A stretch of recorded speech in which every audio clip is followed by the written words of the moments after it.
Who am I? Where do I come from? Where am I going? Why am I here? These are questions that human beings throughout the ages have tried to answer. The universal wisdom has always been there, not to give a theoretical answer, but to show the way to find this deep knowledge that we all possess hidden within ourselves. A famous Hermetic phrase indicates that the lips of wisdom are closed except to the ears of understanding, and only those who have reached a maturity of experience and are now sincerely searching for the truth with a capital T will have opened their ears of understanding and their spiritual eyes to the light. So, when the ears of the student are ready to hear, then come the lips to fill them with wisdom. What is this wisdom we are talking about? In the Golden Rosy Cross we hear that the truth does not merely come to us by means of words, concepts and books. No, truth is an astral energy, concentrated by people and made available to those who are open to receive it. There is the story of the alchemical wedding, where Christian Rosycross arrives on the fourth day in a garden with a fountain in its center. It is the fount of living water that is directly associated with the living spirit. Christian Rosycross sees a lion standing near this fountain, carrying a large engraved plate with the text, "After so much harm has been inflicted upon the human race, I, Hermes, being the primordial fount, flow forth here as a healing remedy, according to divine decree and assisted by the art." The text continues, "Let him who can drink of me. Let him who will cleanse himself in me. Let him who dares stir me. Drink, brothers, and live." Here we are introduced to a process of transformation of consciousness, a self-initiation which starts by first finding the inner source. The kingdom of God is within you, as the fountain in the desert of life. Turning inwardly and drinking from this fountain, hidden in our deepest core, connects us with the living water of universal truth and starts the process of regeneration of the original human being. A process of soul rebirth is initiated. The wisdom of the heart starts to permeate and illuminate the head, and then the whole human being. The inner source, which is mentioned in all the universal teachings throughout ages, is what we call in the Golden Rosy Cross the spirit spark, or the rose of the heart. It is known in other spiritual traditions as Atman, Aum, the lotus, or the pearl. It speaks to us always, a continuous call with a voice of the silence. The universal wisdom, Aquarius. Cosmologists claim that theirs is the most audacious branch of science. through concerning themselves with the documenting and computing of the phenomenological aspects of the cosmos, reliance on this method has them grappling with the composition of the Milky Way, our home galaxy of 400 billion stars, whose origins have been determined to have once been compressed into a region vanishingly small. The current scientific interpretation for the entire visible congregation of billions of galaxies declares that they once occupied a subatomic-sized patch of space, which has the cosmologists admitting that it sounds like insanity. Such is the vast enigma of the cosmos humankind has sought to understand throughout the ages. The Aquarius Constellation is the 11th sign of the zodiac and is the oldest documented of all the constellations.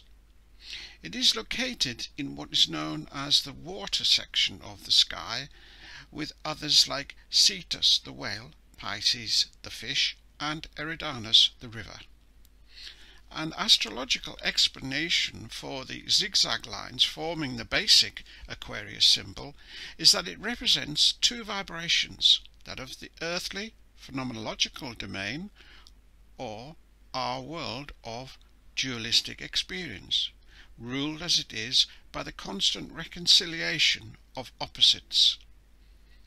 For human life experience, this is known as samsara in the Vedic tradition. The second vibration is that of the eternal, or the nirvanic. In the age of Aquarius, these two vibrations are coming into closer connection. The other Aquarian symbol that shows a young man pouring out water from two vessels represents this coming into connection between the two realms. The floods of water also foretell that an end will be brought to the previous era of Pisces. The astral and etheric influences of the Piscean Age called humanity to build an individuality around the central impulse of a spiritual consciousness, the Christ force within. Yet this development often crystallized into devotion, giving personal power away, not to the inner source of the universal wisdom, but to external authority, to one guru or another, a movie star, or a religious or political system.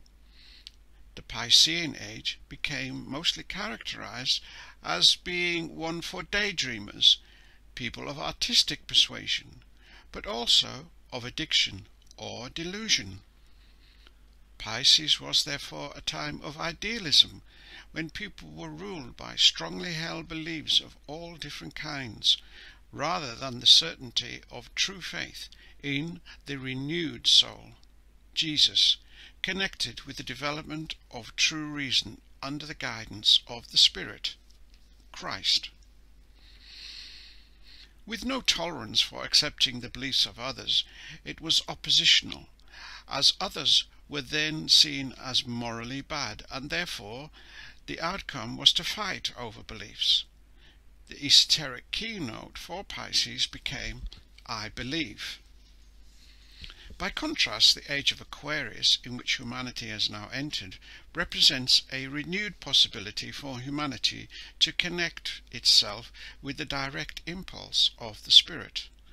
The symbolic water being poured out over the world can be experienced as people sharing with others their wisdom, joy and passion, their gifts and knowledge, and also the true initiation that follows love and wisdom. Through worldwide connections, intentional group formation, sustainable groups, through the medium of electricity, there is the opportunity for connectedness, developing group consciousness. Aquarius, being an air sign, is about mental quickness. Therefore, interdimensional or higher mind connections are thought to be the skills for expanding the consciousness within the human higher mind.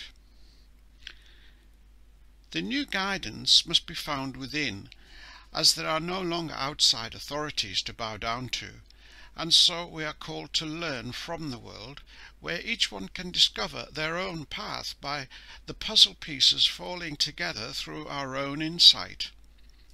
Revelations, knowing and learning will occur deep within the heart and soul.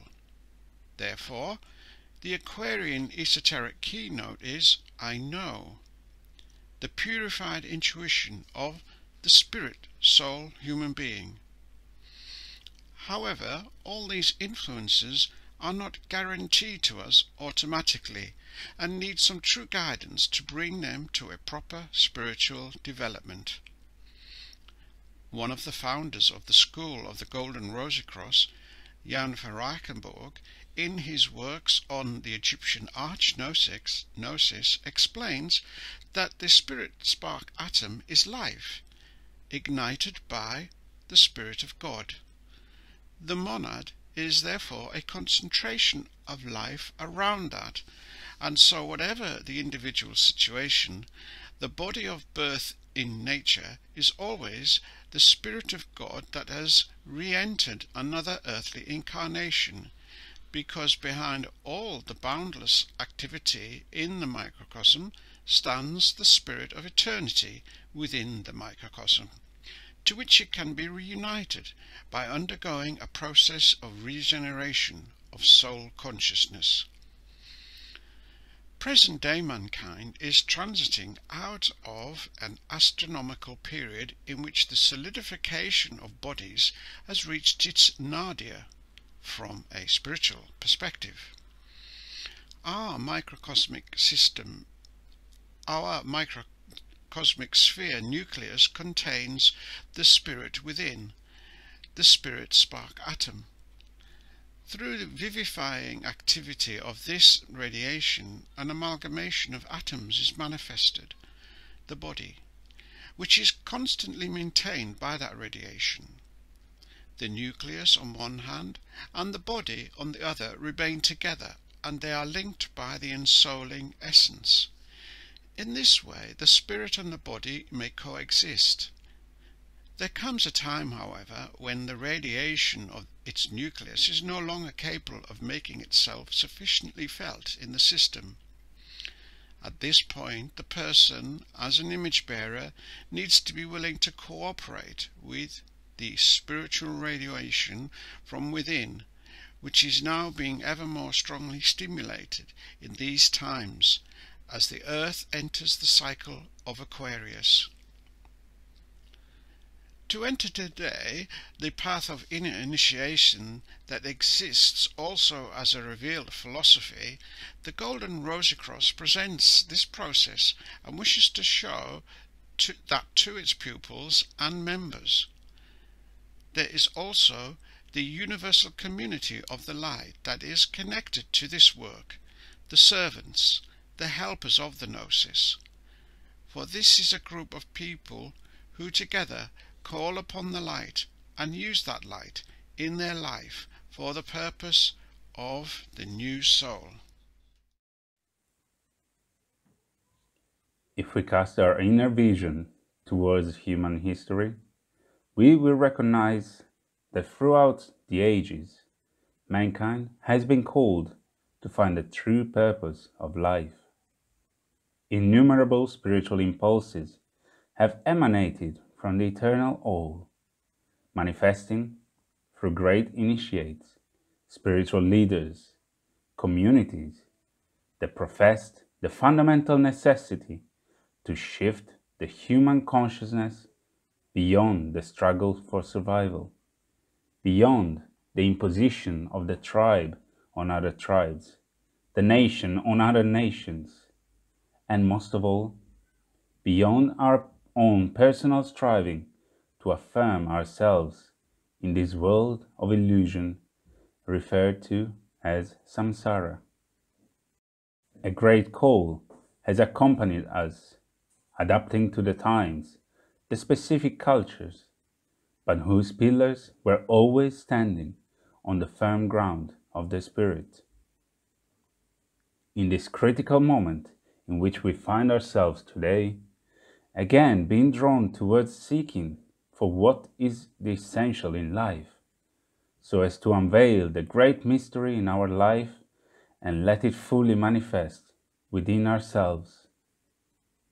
However, this call to humankind cannot and will not compete with the ever-increasing noise of everyday life of the outer world, with its myriad of external impulses, the endless news cycle, the thousands of events, crises, occurrences, only concerning ourselves daily with the resulting exhaustion, all the material, emotional, and intellectual striving cannot lend any insight to fathom the nature of this call, simply because this call resounds above and beyond all this vexation, as its fundamental stirring of the heart that cannot be perceived through our sensorial capacity. To connect to this impulse, this call, sent out from the all, which is responded to with what lies at the deepest depths of our being, we need to follow the same path that innumerable souls have walked before us. The vibration of this call is on a far different level to our daily consciousness, and so can only be heard when we are ready to undergo the process of a new awareness, a new mentality, a paradigm shift in our consciousness. This is the great revolution that all initiation schools throughout the ages have pointed to. In the era in which we live now, Aquarius, we are now being called to assume self-authority, to take up the golden thread into our own hands, and then carry out the great task of being born again through water and fire, soul and spirit. Can you too hear this call rising within your being? More importantly, will you follow its prompting and thereby realize the purpose contained within its message?